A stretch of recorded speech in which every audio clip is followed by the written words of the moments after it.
the competition of it. I love being part of a team, being part of something that's, different. It teaches you great life lessons, values, stuff like that. So I started playing lacrosse in about preschool. My whole family played when they were growing up, and that kind of trickled down to the rest of us. So my aunt was my coach growing up too, so that made me fall in love with it pretty early. So I think growing up nowadays, there's a lot of pressure, especially on student athletes, to have jobs and social lives and get good grades and be great at their sport. And for, I think, a lot of people, it ends up becoming a chore. And for me, that's never been it. I just absolutely love it. It's like an escape for me. It's never been something that gives me anxiety. It calms me down. So I think while there is a lot of pressure in doing all those things, and I hold myself to a high esteem, it's never something that causes me more anxiety. It's always been an outlet for me.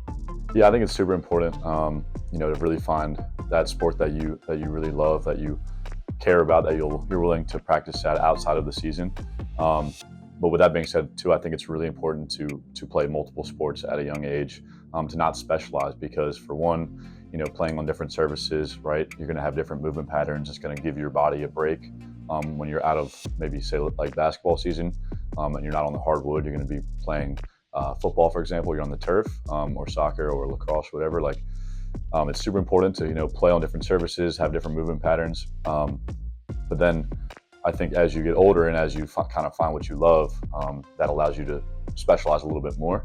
But still, I would always recommend playing multiple sports, because it just keeps you healthy and it keeps you fresh, right? So you don't get burnt out from playing just one sport.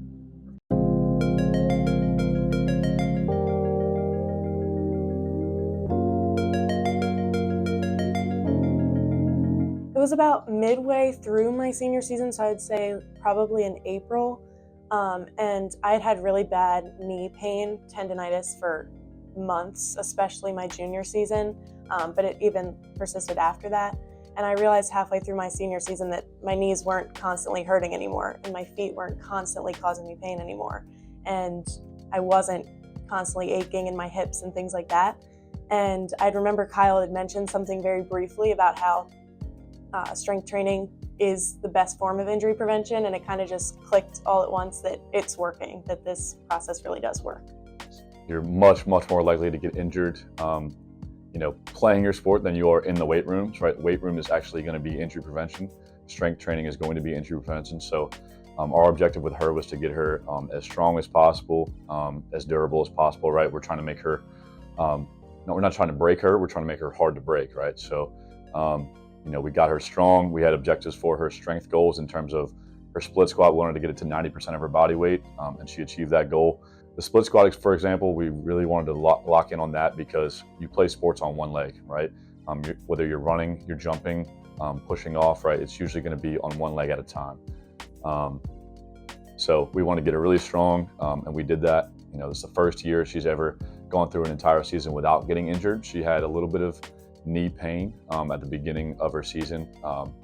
Just gave her some routine protocol to follow to start off her workouts, and took the tendonitis right away. Kyle has so quickly become one of my favorite people. He has, put so much into all of the athletes that work with him.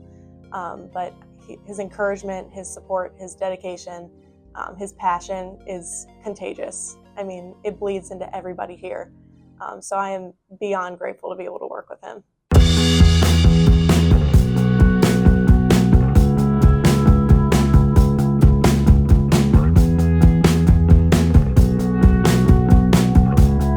So I'm super excited to be attending University of Tampa in the fall.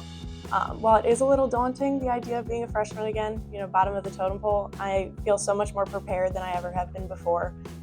A lot of that absolutely is to attribute to PFP and Kyle. But yeah, I feel stronger than I've ever been. I feel more confident. I'm excited. I think the first thing you can do, if you're going from high school to college, is to be the best teammate that you can be. It's super duper important, when you get there, to not just expect to play right away or expect to be the best. You're going to get discouraged pretty quick. You're going to find out that you're playing against pretty much grown-ups when you get to college. So being the best teammate you can be, being the most supportive, that's going to allow you to build that foundation, that groundwork, to blossom into a leader as you become you don't have to be a senior to be a leader. But as you become an upperclassman, you're going to have that baseline of, okay, like I've been a great teammate. They understand that I'm here for the team. So like when I say something, it's going to hold some weight to it. PFP is so much more than just a gym. You come in and it's so much different than your typical gym where you walk in and you're left by yourself and you work out alone, and you're kind of left by yourself for the majority of your workout. But here, there's so much support. Everyone knows your name. Everyone's so supportive of your workout. They're so invested in your journey and your process. And I mean, I've never felt more supported than when I come work out here. Payton, I'm so extremely proud of all your hard work, dedication, everything you've accomplished. You're inspiring to me as much as I might be to you. Like, I'm so proud of you held down a job, you've come in here and worked out, you had a great high school senior season, won Defensive Player of the Year, but I'm not proud of the accomplishment. I'm more proud of just the process and what we've accomplished, how hard you've worked. You've been so determined, so focused. You've had some setbacks, but you've always come back and given it your all. And I'm so proud to see, and I'm so excited to see you, carry on down in Tampa. I'm going to be following along closely, watching when I can, and I can't wait for you to get back, whether that's Thanksgiving break, winter break, whatever. I can't wait to get to work again. It's definitely going to be a void missing with you gone, but again, I'm so proud of you.